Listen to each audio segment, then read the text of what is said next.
I'm the most feared man in Hollywood. They don't like me in Hollywood. I don't wear dresses. I don't do that gay stuff on TV. They had to get some other black person to do that stuff. The most feared man in Hollywood. That's what Tommy Lister Jr. called himself. He drew a line in the sand that would cost him everything. I'm from Compton. I went to Birch Elementary. I went to Enterprise Junior High School, and I went to Compton High School. I went to Long Beach City College, and I went to Cal State, where I was a national champion in the shot put, broke the school record 7 times in 1 year. He survived shootouts during lunch breaks in Compton, created one of cinema's most terrifying characters. But when Tommy refused to compromise his principles, Hollywood didn't just reject him, they erased him, cut him out of his own franchise, labeled him difficult to work with. You were in next Friday, but not Friday after next. And why not? You gotta ask an Ice Cube question. Maybe he wasn't feeling me. By December 2020, the most feared man in Hollywood would be found dead and alone in his apartment. But how did this happen? Let's get into it. Tommy Lister Jr. came from a place where survival wasn't guaranteed past lunch period. Compton in the 1970s and 80s wasn't just tough, it was a battlefield disguised as a neighborhood. While other kids worried about homework, Tommy was dodging bullets in the school cafeteria. The internet kept trying to claim he was from Pine Bluff, Arkansas, and it drove him absolutely insane. "I'm not from no bitch city." He'd snap at anyone spreading that lie. Compton was his badge of honor, his credentials, his proof that he'd earned every scar and every ounce of respect through blood, sweat, and terror. At Compton High School, Tommy wasn't just another student trying to graduate. He was a witness to warfare. Shootouts during lunch breaks weren't urban legends. They were Tuesday afternoons. The day 13 people got shot while he was trying to eat his chili Fritos and peanut butter cookies became a defining moment. Not because of the violence, but because Tommy was more upset about dropping his lunch than he was about the flying bullets. The teachers all had guns at high school. He'd remember later. When they locked down Compton High, they'd find 30 to 40 weapons on campus. That wasn't counting the ones they didn't find. This was the environment that forged Tommy's character, a place where showing fear meant becoming prey, where respect was earned through intimidation, where the strongest survived and the weak got eaten alive. But Tommy had something most kids from Compton didn't have: natural athletic ability that could have been his ticket out. He broke his school's shot put record 7 times in 1 year, becoming the national champion in 1982. His roommate got beat in the 100-meter dash by Darryl Green, who went on to play for the Washington Redskins. Tommy had the physical gifts to make it in professional sports, but Compton had already marked him for a different path. The violence at Compton High wasn't random chaos. It was controlled by figures like Big Tuck, a massive Crip who commanded respect through pure terror. When Big Tuck walked onto campus, the world was coming through, according to Tommy. Big Tuck would eventually die on death row, but his presence during Tommy's formative years taught him a crucial lesson. In a world of predators, you either become the apex predator or you become food. This wasn't just about surviving high school. This was about understanding power dynamics that would serve Tommy throughout his entertainment career. He learned that respect couldn't be negotiated. It had to be taken. He discovered that fear was a currency more valuable than friendship. Most importantly, he realized that showing weakness, even for a moment, could destroy everything you'd built. The kids who made it out of Compton carried those lessons forever. They understood that behind every smile was a potential threat, that every conversation was a power struggle, that every room they entered was territory that needed to be claimed or defended. Tommy absorbed all of this and stored it away, not knowing that these hard-earned survival skills would eventually make him both famous and unemployable in Hollywood. When me and Ice Cube sat in his motorhome, we was watching the dailies. We knew Chris was about to become Chris Tucker, the movie star. We knew Friday was going to make a lot of noise. When Tommy walked onto the set of Friday in 1995, nobody expected him to create one of the most terrifying characters in comedy history. Ice Cube needed someone to play the neighborhood bully, but what he got was something far more dangerous. A performance so authentic it would haunt Tommy for the rest of his life. Sitting in Ice Cube's motorhome, watching the dailies, Tommy and Cube both knew they had lightning in a bottle. Chris Tucker was about to become a movie star, and Friday was going to explode into cultural phenomenon. But Tommy's Deebo would become something else entirely. A character so real, so menacing, that audiences would never be able to separate the actor from the role. The secret to Deebo's authenticity was that Tommy didn't create him from scratch. He pulled the character directly from Big U, a legendary figure from the rolling 60s Crips who commanded respect through pure intimidation. Big U was the kind of man who could stare down a gun barrel and ask, "What you gonna do with that? Make me mad?" That wasn't acting. That was real street psychology translated to film. Tommy understood something that most actors never grasp. True intimidation doesn't come from volume or aggression. It comes from the quiet confidence of someone who knows they can destroy you without breaking a sweat. When Deebo knocked out Red with that casual backhand, audiences felt the weight of real violence behind the comedy. This wasn't cartoon brutality. This was what happened when Compton street rules met Hollywood cameras. But creating Deebo came with an unexpected price.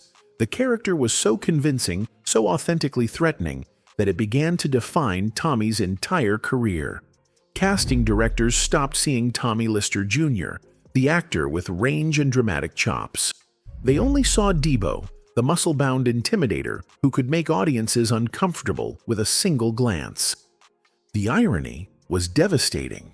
Tommy had drawn from the most dangerous elements of his upbringing to create a performance that would make him famous, but that same authenticity would trap him in a box he could never escape. Hollywood loved Deebo, but they were terrified of the man who could channel that energy so effortlessly. "People want to see that character," Tommy would say later, but what he didn't mention was how limiting that became. Every meeting, every audition, every conversation in Hollywood started with the assumption that he was just another tough guy actor who could throw punches and look menacing. The nuance, the intelligence, the complexity that Tommy brought to the role got lost in the spectacle of his physical presence. Ice Cube slipped the dirty underwear scene into Tommy's contract at the last minute, a humiliation that still bothered him years later.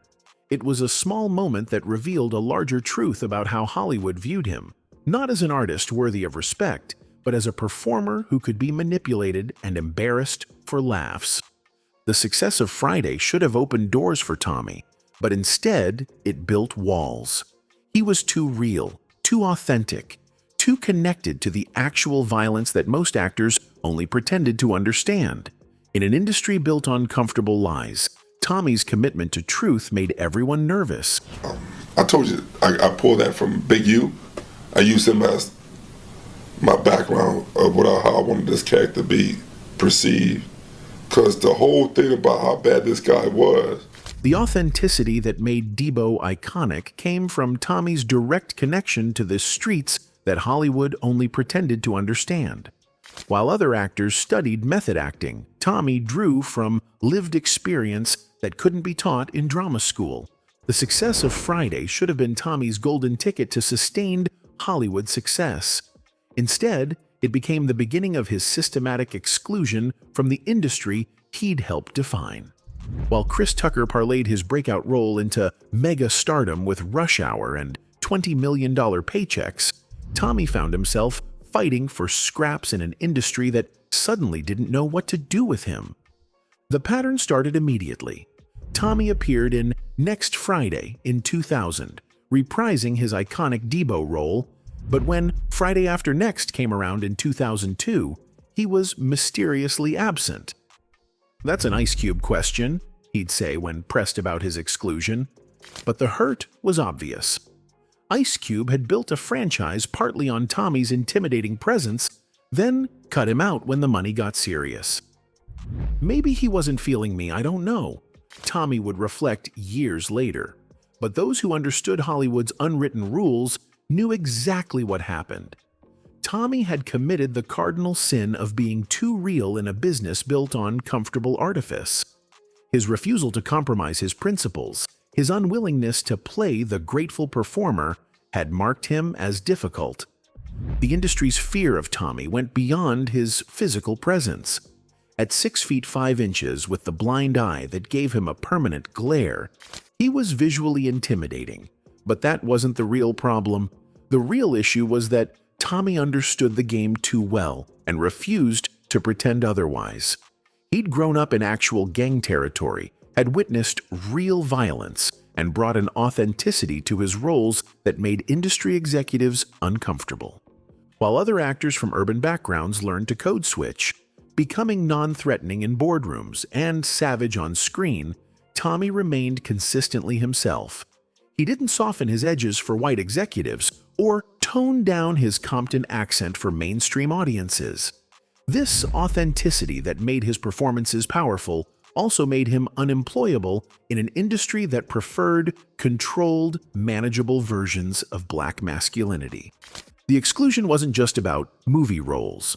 Tommy found himself shut out of television opportunities, commercial deals, and even voice work that should have been natural fits for someone with his distinctive presence. The same qualities that made Deebo iconic, the genuine menace, the authentic street credibility, the refusal to be anyone other than himself, became liabilities in every other professional context. Tommy's commitment to his principles extended beyond just refusing to wear dresses, though that stance alone cost him countless opportunities. In an era when comedic cross-dressing became increasingly common, Tommy's hard line against anything he considered compromising meant he was automatically eliminated from consideration for a wide range of roles. The financial impact was immediate and devastating. While contemporaries who'd started around the same time were building multi-million-dollar careers, Tommy was scrambling for any work that would pay the bills. The man who'd helped create one of the most quotable characters in film history was watching less talented actors get opportunities that should have been his. Industry insiders began spreading the word that Tommy was difficult to work with, Hollywood's death sentence phrase that could end careers without explanation. Once that label attached to an actor, especially a black actor, it became nearly impossible to overcome. Directors stopped returning calls, agents stopped submitting him for roles, and the opportunities dried up almost entirely.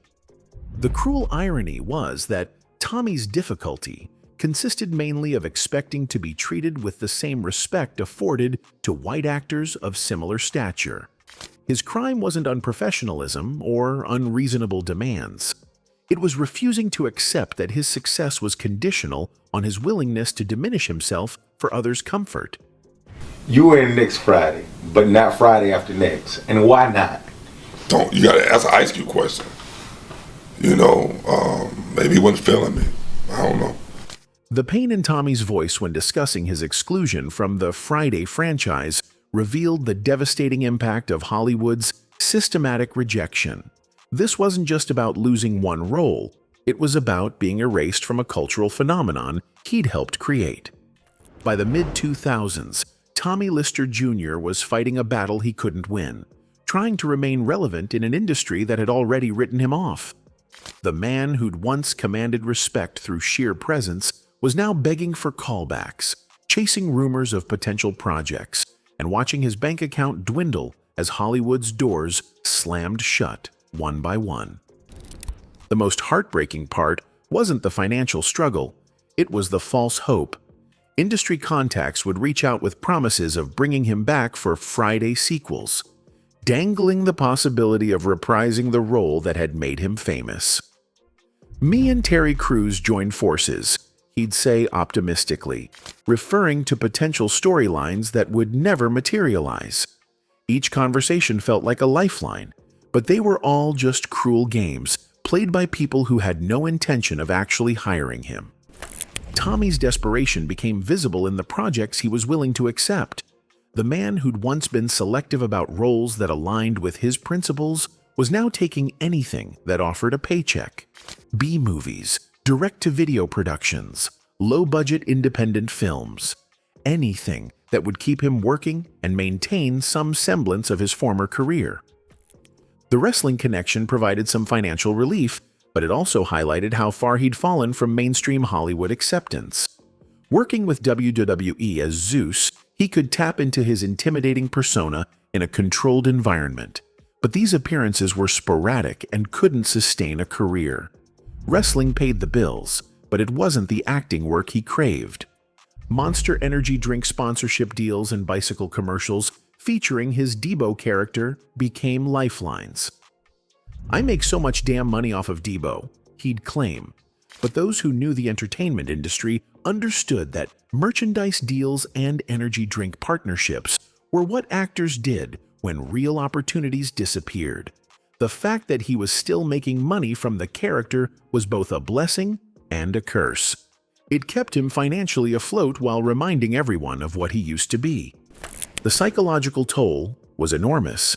Tommy had grown up in Compton, where respect was everything, where your reputation determined your survival, where being dismissed or ignored could be fatal.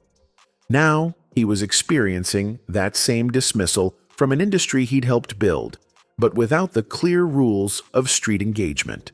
In Compton, disrespect could be answered with violence. In Hollywood, disrespect was answered with silence, isolation, and economic strangulation. Friends and family watched him struggle with the transition from feared presence to forgotten actor. The same qualities that made him formidable in his youth, pride, refusal to bend, commitment to his principles, were now working against him in middle age. Compromise wasn't just difficult for Tommy, it felt like spiritual death. The entertainment landscape was changing rapidly during this period. Reality television was exploding. Social media was creating new pathways to fame, and streaming services were beginning to disrupt traditional Hollywood power structures. But none of these changes helped Tommy, who remained locked out of opportunities by gatekeepers who decided he was too dangerous, too authentic, too unwilling to play their games. Each passing year made his situation more desperate. Younger actors with similar physical presence were getting the roles he should have been considered for. The industry had moved on, but Tommy remained frozen in time, forever associated with a character he'd created decades earlier but could never fully escape or monetize effectively. The cruelest aspect was that Tommy's exclusion wasn't based on lack of talent or professional failures. He was being punished for being exactly what Hollywood had originally wanted him to be: authentic, intimidating, and uncompromisingly real. The same industry that had celebrated those qualities in Friday now treated them as liabilities that made him unemployable. I'm really concerned if it's going to happen now, because we were supposed to shoot this year. The hope in Tommy's voice when discussing potential Friday projects revealed how desperately he clung to the possibility of redemption through the franchise that had made him famous, not knowing these promises were empty gestures designed to keep him quiet. In December 2020, Tommy "Tiny" Lister Jr.'s heart gave out in his Marina del Rey apartment, bringing an end to a story that had been defined by both tremendous highs and devastating lows. At 62, the man who'd once called himself the most feared man in Hollywood died alone, another casualty of an industry that had used his authenticity for profit, then discarded him when that same authenticity became inconvenient. The circumstances of his death revealed the full scope of his fall from grace. Found unconscious in his apartment, Tommy had been struggling with symptoms that friends and family now realize might have been early signs of the heart problems that would ultimately kill him. But like everything else in his later years, his health issues were handled in isolation, without the support system that successful actors typically enjoy. The COVID-19 pandemic had made Tommy's final year even more difficult. Already struggling to find work in an industry that had largely forgotten him, The complete shutdown of film and television production eliminated what few opportunities remained. For someone whose entire identity was built around physical presence and intimidating energy, being forced into isolation was especially cruel. Social media reactions to his death told the real story of Tommy's legacy. Fans flooded platforms with Deebo quotes and memories of Friday, proving that his most famous character had achieved true cultural immortality. But conspicuously absent were tributes from major Hollywood figures who should have acknowledged his contributions to entertainment. The silence from industry leaders spoke volumes about how completely Tommy had been erased from their world. Ice Cube's eventual tribute was respectful but brief, acknowledging Tommy's role in creating Friday's success without addressing why he'd been excluded from later sequels. Other actors who'd worked with Tommy shared fond memories, but most focused on his personal kindness rather than his professional achievements. The subtext was clear. Tommy was being remembered as a nice guy who'd played a memorable character, not as a serious actor who'd been systematically destroyed by industry politics. The financial reality of Tommy's final years became apparent after his death. There was no massive estate, no hidden wealth from his moment of fame. The man who'd helped create a film that grossed over $27 million worldwide and spawned multiple sequels had died with relatively little to show for his contributions. The merchandising deals and energy drink sponsorships that he'd claimed were lucrative had apparently been just enough to survive, not thrive. Tommy's death highlighted a brutal truth about Hollywood's treatment of black actors who refused to compromise their principles, while comedians who learned to code switch and play industry games built sustainable careers. Those who remained authentically themselves often found their careers deliberately sabotaged. Tommy's fate served as a warning to other actors about the price of integrity in an industry built on comfortable lies. The tragedy wasn't just that Tommy died relatively young and struggling financially. The real tragedy was that Hollywood had wasted decades of potential contributions from an actor who brought genuine authenticity to every role. His understanding of real violence, real intimidation, and real street dynamics could have enriched countless films and television shows. But industry gatekeepers preferred sanitized versions of those same qualities. In the end, Tommy Lister Jr. became a cautionary tale about the limits of talent in an industry controlled by politics. His refusal to wear dresses wasn't just about costume choices, it was about maintaining dignity in a business designed to strip it away. His insistence on respect wasn't just ego, it was survival instinct from someone who understood that once you start compromising your core values, you never stop. The man from Compton who'd survived shootouts at lunchtime and created one of cinema's most memorable villains ultimately couldn't survive Hollywood's systematic character assassination. Tommy's death marked the end of an era when actors could build careers on pure authenticity rather than calculated performance, both on and off screen. His legacy remains frozen in that perfect moment when Deebo knocked out Red, when audiences felt the presence of real danger translated through expert performance. But for those who understood the full scope of what was lost when Hollywood discarded Tommy Lister Jr., his death represented something far more tragic than the end of one man's story. It was proof that the industry's fear of authentic black masculinity remained as powerful and destructive as ever. Anyway, that's it for this video, folks. Bye.